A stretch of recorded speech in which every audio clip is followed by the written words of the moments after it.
I have to do this alone.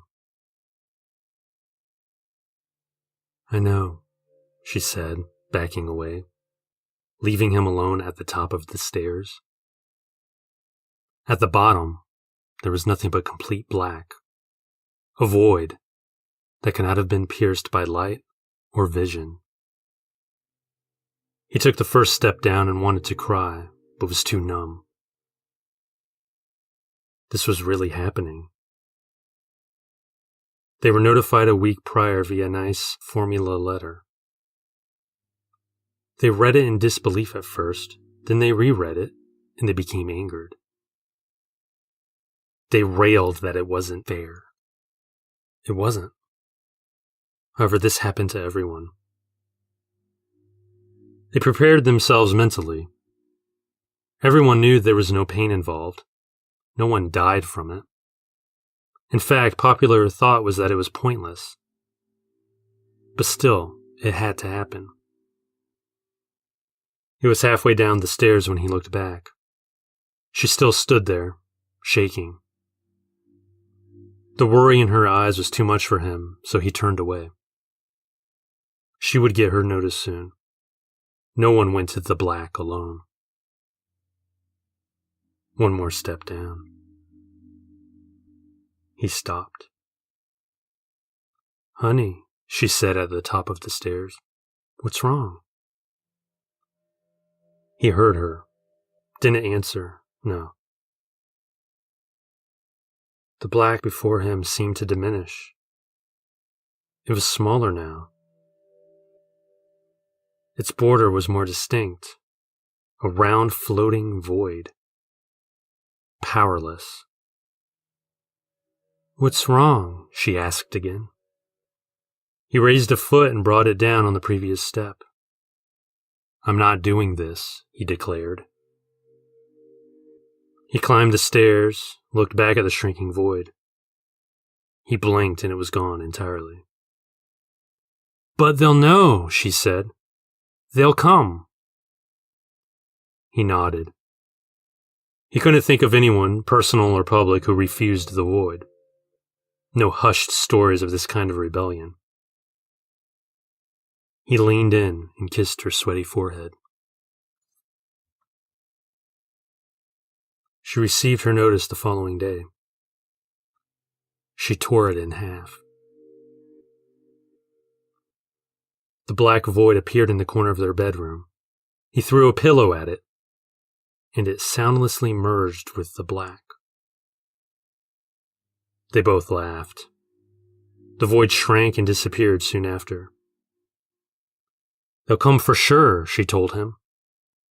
They both slept peacefully. When the men in gray body armor busted in the next morning, the couple was already gone. He woke before her. He got up and went to the motel window. It was quiet outside. They didn't think they were being followed, but they weren't experts in that sort of field. But the few people they encountered didn't behave suspiciously towards them, so they took that as a good sign. She groaned quietly. He looked back and the black void was above the bed. Like a sheet of darkness, it descended on her silently. Then it was gone. She continued sleeping. He knew when she woke up she would be different, but she wouldn't know that. Helpless, all he could do was stand there and stare. There was no sense fighting or running. It would get you. It would not be avoided. He went into the bathroom and flipped the light on. In the shower was the darkness. The dim yellow light had no influence on the boldness of the nothingness. Mentally, he held on to himself. He would not let go. He wondered if he'd succeed. He leaped into the shower and into the dark. A voice from somewhere above or ahead. "You don't have to do this alone." "It always wins," he replied. "If it didn't, then it wouldn't be here." We know, but it will lose. Eventually. She woke up in the motel bed, alone. She remembered she was taking a road trip and that she was to head back home soon. She dreamed about him again. Lately, the dreams were coming further apart, but they still persisted. She couldn't remember the particulars of each dream, but the one image she held onto was of him. He took care of her, loved her, that much she could recollect. Since first dreaming about him a few years ago, she hoped she would eventually meet this man. She hoped he was real. Later, as she got in her car, a pickup truck clattered by the motel. The driver was an old man whose skin was like leather. He didn't see her.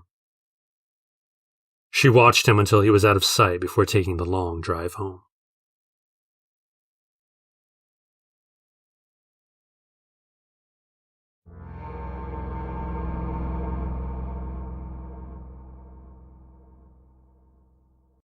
Write it, the large man said. He had one hand wrapped around the woman's throat. He sat across from her at her dinette table. Her husband wouldn't be home from the office for another 2 hours, but by then it would be too late. The blue pen in her hand quivered just over the tabletop. Tears streaked her face. Write it, the large man commanded. She brought the pen down on the bare wooden tabletop.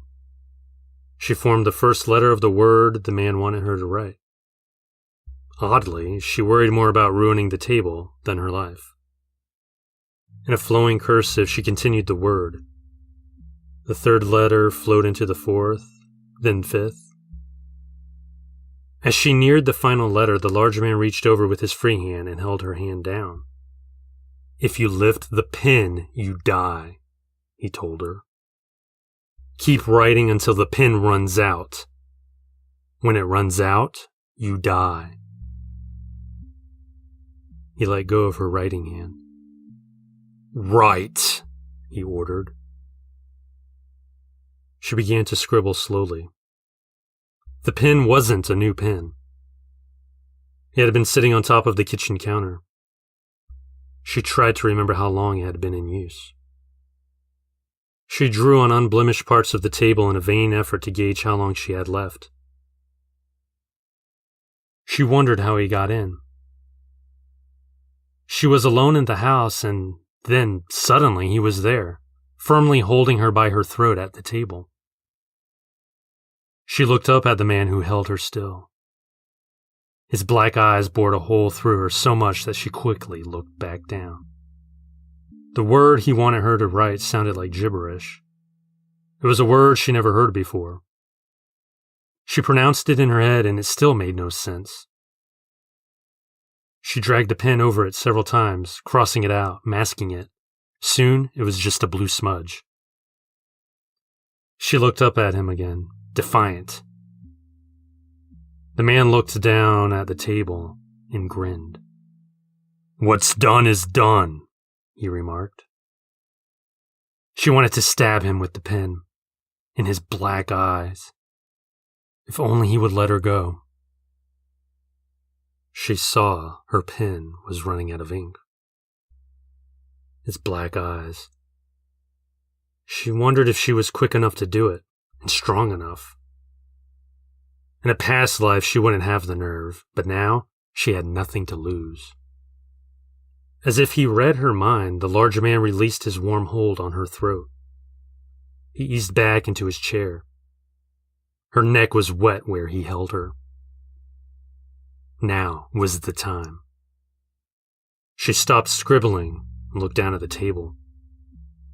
She saw she was just tracing her markings.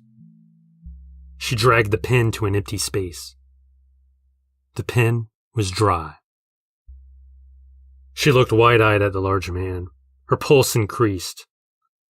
Maybe the end would be sudden. She raised her writing hand and was across the table in one nearly invisible motion. It was the man's turn to look at her wide-eyed. The pin pierced his black right eye, crashed through his socket and into his brain.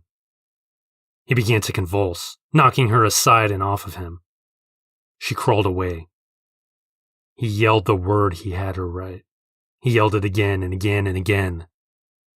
She howled against him. The large man stood and remained motionless for a few seconds. Then he fell face first a few feet from where she cowered. Blood oozed from his head towards her. She reached down, and before she could touch the blood, she passed out. Honey, wake up. It was her husband. Honey. She felt safe knowing he was home. He would take care of her now. He breathed the word into her ear, and she screamed.